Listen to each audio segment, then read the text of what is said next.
If you believe that dignity is not something anyone has the right to take from you, like this video, subscribe right now and don't move until this story is finished.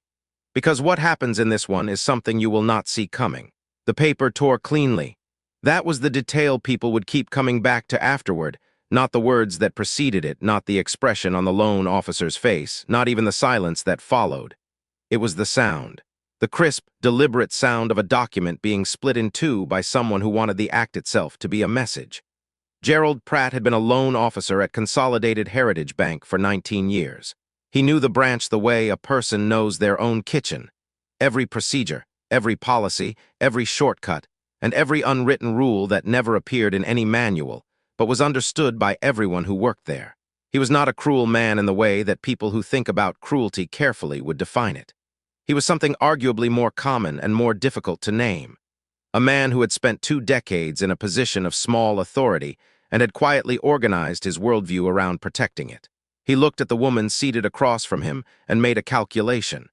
He had been making calculations like this one his entire career, and he had never once been wrong in a way that cost him anything. The woman's name was Dorothy Elaine Carver. She was 64 years old. She wore a pressed navy blazer and carried a leather folder on her lap. She had arrived 10 minutes early for her appointment, completed every form in full, and placed her documents in order before sitting down: 2 forms of identification, proof of address, 3 years of tax returns, and a business plan that ran to 22 pages. Gerald looked at the application for approximately 90 seconds. He looked at Dorothy for somewhat less than that. Then he picked up the papers, held them for a moment over the desk, and tore them in half. "We can't help you," he said. Dorothy Elaine Carver looked at the 2 halves of her application lying on Gerald Pratt's desk. She looked at them for a long time, then she looked at Gerald. "May I ask why?" she said. He was already reaching for the next file on his desk. "Insufficient collateral, incomplete financial history, we're not the right fit." "My financial history goes back 31 years, she said. "It's all in those documents." "Ma'am," he said without looking up, "I've given you my answer." Dorothy Elaine Carver stood up. She straightened her blazer. She picked up her leather folder, which still contained her copies of everything she had submitted. She walked out of the branch without another word, through the glass doors and into the afternoon light. She sat in her car for a few minutes. Then she took out her phone and called her son. She described what had happened in the flat, factual way of someone who has decided that outrage is a luxury they cannot presently afford. She told him the name of the loan officer. She told him the name of the branch. She told him what the man had said, and she told him what he had done with her paperwork. Her son listened without interrupting. When she finished, there was a brief silence on the line. "Don't worry, Mama," he said. "I'll take care of it." Dorothy Carver had been born in Shreveport, Louisiana in 1959, the third of 4 children raised by a father who worked at a lumber mill and a mother who took in laundry and alterations from the neighbors on their street and the streets adjacent to it. The family was not poor in the way that strips everything away. They ate, they had a house. The children went to school with shoes on their feet. But they lived close enough to the edge that everyone in the household understood, without it ever being stated directly, that nothing was guaranteed and everything required effort. Dorothy absorbed this understanding completely and built her life around it. She worked her first job at 15, counter girl at a bakery that opened at 5 in the morning, and had been employed continuously in one capacity or another for nearly 50 years since. She had married at 22, raised 2 children, lost her husband to a heart attack when she was 47, and in the years that followed had done what people who have always worked tend to do when their lives are upended. She worked more. She had spent most of her adult life in the catering industry, starting as a cook's assistant at a hotel banquet kitchen in her 20s, and working her way over 3 decades through every role the industry offered. By the time she was in her 50s, she was running the kitchen operations for a mid-sized catering company in Atlanta, managing staff, negotiating supplier contracts, and handling the kind of logistical complexity that most people would need a business degree to understand, but that Dorothy had simply learned by doing. When the company was sold to a larger hospitality group and the new owners restructured, Dorothy was offered a reduced role at a significantly reduced salary. She thanked them politely and declined. She was 58. She had savings, carefully accumulated over years of frugal living and disciplined budgeting. She had 3 decades of industry knowledge. She had a network of suppliers, venue managers, and event coordinators built through years of showing up on time and doing exactly what she said she would do. And she had an idea, a small catering business of her own, focused on Southern food and family events. The kind of operation she had always believed she could run better than anyone she had worked for. The business plan she had written was not a casual document. It reflected 2 years of research, conservative financial projections, detailed market analysis of comparable businesses in her area, and a realistic assessment of startup costs, break-even timelines, and risk factors. A friend who taught business at a community college had reviewed it and told her, without flattery, that it was more rigorous than plans he had seen from MBA graduates. She had been turned down by 2 banks before she walked into Consolidated Heritage. The first rejection had come with an explanation, a debt-to-income ratio concern relating to a medical bill from 2 years earlier that was in the process of being resolved. She had resolved it and waited the recommended 6 months before applying again. The second rejection had come with vague language about current lending priorities and market conditions that no one had explained clearly despite her asking twice. She had chosen Consolidated Heritage because it had been in the community for 40 years, because it had sponsored a financial literacy program at her church, and because its marketing materials featured photographs of people who looked like her with language about investing in the community's future. She had made an appointment, prepared her documents, and arrived 10 minutes early. She had not expected Gerald Pratt. Or rather, she had not expected that the calculation he made when she sat down would take less time than it takes to read a paragraph. What she could not have known, what had no reason to occur to her as she drove home that afternoon, was that the bank she had just been dismissed from was, at that precise moment, partially owned by her son. Marcus Carver was 38 years old and the founder and CEO of a private equity firm called Carver Capital Partners, which managed approximately $2.4 billion in assets across a portfolio that included real estate, technology, and financial services. He had built it from nothing, in the specific way that phrase is used to describe someone who did not inherit wealth or connections, but who possessed, in abundance, the combination of intelligence, relentlessness, and tolerance for risk that occasionally, not always, not even often, but occasionally, produces something extraordinary. He had graduated from Georgia State with a finance degree and a mountain of student debt, spent 7 years at an investment bank learning how institutional money actually moved, and started his own fund at 31 with 2 partners, a rented office, and enough conviction to make up for the capital he didn't have yet. By 35, Carver Capital Partners was managing $300 million. By 38, 8 times that. One of the firm's significant holdings was a stake in Meridian Financial Group, a regional banking holding company. Meridian, in turn, was the parent company of Consolidated Heritage Bank. Marcus Carver owned, through Carver Capital Partners, 14.7% of Meridian Financial Group, making him the single largest individual shareholder in the parent company of the bank, whose loan officer had just torn his mother's application in half. He had not mentioned this to his mother because it had never come up. She knew he worked in finance. She knew he was successful. She had a general understanding that his company owned pieces of businesses, as she described it, the way you might own a piece of a pie. She did not know the specifics, partly because Marcus had always been careful to keep his professional life from overwhelming his personal one, and partly because Dorothy Carver was not a woman who asked her children for detailed financial disclosures. She was a woman who called when she needed to talk and trusted that they would tell her what she needed to know. When she called him that afternoon, Marcus listened to everything she said. He was calm throughout, the calmness of someone who has learned to process information before responding to it. After she finished, he told her not to worry and that he would take care of it, and he meant both things completely. He ended the call and sat for a moment at his desk, looking out the window of his office on the 22nd floor of a building in Midtown Atlanta. Then he called his assistant and asked her to get him the direct line for the office of the CEO of Meridian Financial Group. He had met the CEO, a man named Thomas Ellison, on 3 separate occasions. Twice at shareholder meetings and once at an industry conference in Charlotte where they had spoken briefly about regional banking trends over coffee. Ellison knew who Marcus was. He had reason to. Marcus did not call Ellison directly that afternoon. He had a different first step in mind. He called his attorney, a corporate lawyer named Sandra Ose, who had worked with Carver Capital for 6 years, and asked her to pull the full record of compliance filings, fair lending audit results, and any regulatory correspondence involving the consolidated heritage branch in question over the previous 5 years. He asked for the results by the following morning. Then he called his chief of staff and asked her to arrange a meeting with Ellison for later in the week. He described the purpose of the meeting as portfolio and governance matters, language that, in the context of a 14.7% shareholder requesting a meeting, carried its own unmistakable weight. Sandra's report arrived at 7:40 the next morning. Marcus read it over breakfast. It contained several items of interest, none of which required much interpretation. The branch in question had received 2 internal compliance flags in the previous 3 years, related to loan approval pattern disparities across applicant demographics. Both flags had been reviewed, and both had been closed without formal remediation. The fair lending audit from 2 years prior had noted areas for improvement in underwriting consistency that had been acknowledged but not structurally addressed.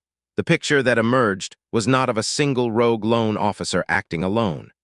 It was of a system that had created the conditions for what happened to Dorothy Carver, failed to correct those conditions when they were identified, and continued operating as though the flags had been meaningfully resolved. Marcus forwarded the report to Sandra with a single line: "Please prepare a summary memo for Thursday's meeting." Thomas Ellison had been CEO of Meridian Financial Group for 11 years.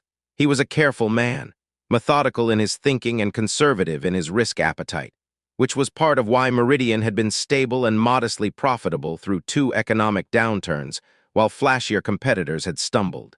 He was not the kind of executive who panicked, and he did not panic when he was informed that Marcus Carver had requested a meeting on short notice to discuss portfolio and governance matters.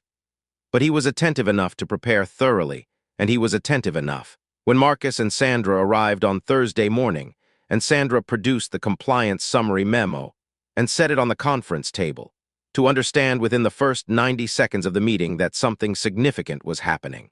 Marcus began the meeting by describing what had happened to his mother. He did this briefly and without embellishment. He gave the date, the branch, the loan officer's name, and a factual account of the interaction as Dorothy had described it to him. He did not raise his voice. He did not use language designed to provoke. He spoke the way his mother had spoken on the phone, flat, factual, stripped of the outrage that the situation warranted, but that he had decided deliberately to set aside for the purposes of this conversation. Then Sandra walked Ellison through the compliance memo. Ellison listened. He asked 2 questions, both of which Sandra answered with specific citations from the documentation. He read the summary carefully. He set it down. "I want to be clear about a few things," Marcus said. "First, my mother's business plan meets every reasonable underwriting standard for the loan she applied for. I've had it reviewed independently. There is no legitimate basis for the denial. Second, the manner in which the denial was communicated, the physical destruction of her application documents in front of her, represents a failure of basic professional conduct that your institution is responsible for. And third, the compliance history in this document suggests that what happened to my mother is not an isolated incident. It is a pattern." Ellison nodded slowly. He looked like a man doing a series of careful calculations. "What would you like to see happen?" he said. Marcus had thought about this question for 3 days. He had thought about what would feel satisfying and what would actually be useful. He had thought about what his mother would want, not what she would demand, because Dorothy Carver was not a woman who demanded things, but what would allow her to walk away from this with her dignity restored and her business properly funded. 4 things, he said. 1. My mother's loan application is reviewed by a qualified underwriter at the senior level using the original documentation and processed on its merits. 2. Gerald Pratt is formally reviewed by your HR and compliance departments, and that review is conducted with the same rigor that would apply to any documented violation of fair lending standards. 3. Meridian commissions an independent third-party audit of lending approval patterns across all branches, with results reported to the board. 4. The results of that audit are presented at the next shareholder meeting. He let that land for a moment. "I'm not asking for these things as favors," he said. "I'm asking for them as a shareholder and as someone whose family has been directly harmed by a failure of governance in an institution I have significant financial exposure to." The room was very quiet. Ellison looked at Marcus for a moment. Then he looked at the memo. Then he looked at Marcus again. "I'll have our chief compliance officer and general counsel in contact with your office by end of day today," he said. I appreciate that, Marcus said. He stood, buttoned his jacket, and extended his hand. They shook. I also appreciate your time. On his way out of the building, he called his mother. I need you to dig out your copies of the application, he told her. Someone from the bank is going to be reaching out to you, a senior underwriter. It'll be different this time. There was a pause on the line. Marcus, she said, in the voice she used when she was trying to understand something without asking too many questions. What exactly did you do? I had a conversation, he said. Another pause. All right, she said finally. I'll find the folder. Dorothy Carver received a call from Meridian's senior lending director 4 days after Marcus's meeting with Ellison. The woman who called introduced herself by name and title, apologized for the experience Dorothy had had at the branch, and explained that she would personally be handling the review of the application. She asked if Dorothy would be willing to come into a different branch location at her convenience. Dorothy said she would. The loan was approved in 11 business days. The terms were standard and fair, the kind of terms that the original application, properly reviewed, had warranted from the beginning. Dorothy signed the paperwork, shook the lending director's hand, and drove home. She called Marcus from the parking lot. They approved it, she said. I know, he said. I heard this morning. How did you hear? A beat. I have contacts at the bank, he said. Dorothy was quiet for a moment. Marcus, she said carefully, how much of that bank do you own? He told her. The silence that followed lasted approximately 4 seconds, which is about as long as it takes a 64-year-old woman from Shreveport, Louisiana, to recalibrate her understanding of a situation. Well, she said finally, you could have led with that. You would have told me not to use it, he said. Another pause, longer this time. Yes, she said, I would have. Gerald Pratt was placed on administrative leave 2 weeks after the compliance review began. The formal outcome of the HR process was not made public, but he was not at the branch when Dorothy drove past it 3 months later on her way to a catering event. Her first, booked 6 weeks after the loan closed. The third-party lending audit was completed in 4 months. Its findings were presented at the next Meridian shareholder meeting, as Marcus had requested. The results confirmed what the internal compliance flags had suggested: statistically significant approval rate disparities across demographic groups that could not be fully explained by conventional underwriting criteria. The board voted to implement a remediation plan that included retraining, revised underwriting guidelines, and a quarterly review process overseen by an external compliance monitor. It was the kind of systemic change that rarely makes headlines. It doesn't have the clean narrative satisfaction of a single moment of justice. But it affects real people, people who never know they were protected from something because the protection happened before they walked through the door. Dorothy's catering business, which she named Carver's Table because the name felt right and because she wanted something of the family in it, turned a small profit in its first full year of operation. In its second year, it secured a contract with a local hospital network for staff events, and a standing arrangement with a wedding venue that had tried her food at a community function and called her the following week. She hired 2 employees. She was working on hiring a third. Marcus attended her first large event, a retirement party for a woman from her church, and sat at a table in the back with a plate of her biscuits and her braised short rib, and watched her move through the room with the authority of someone who has spent 30 years knowing exactly how to do this, and is finally doing it for herself. He did not make a speech. He did not draw attention to his presence. He ate his food, which was extraordinary, and when the evening was over, he found his mother in the kitchen supervising the cleanup and hugged her, and told her the short rib was the best thing he had eaten in recent memory. It always was, she said, without looking up from the container she was sealing. He laughed.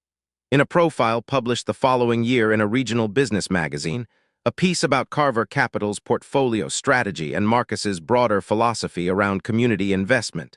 The journalist asked him whether the Meridian situation had changed how he thought about his role as a shareholder. He said it had in a specific way. My mother spent her whole life building something, he said. She worked harder than almost anyone I know, she made good decisions, she put together a serious plan, and she sat down across from someone who looked at her and decided before she said a word that none of that counted. He paused. When you have resources, you have a choice about what you use them for. You can use them to build things. You can use them to protect things.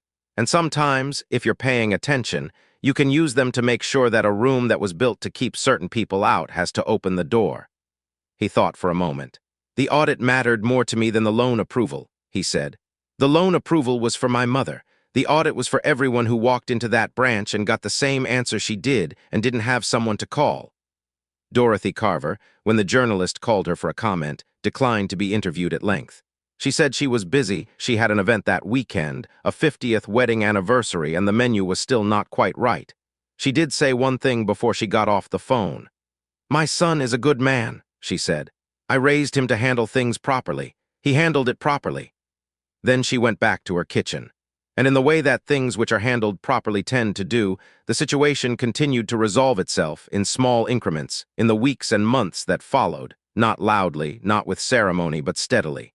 The way bread rises, the way a business builds itself, the way a woman who has always known her own worth moves through a world that keeps requiring her to prove it, until the day it finally stops. If this story meant something to you, then you already know what to do. Hit like, subscribe, and share this with someone who needs to hear it.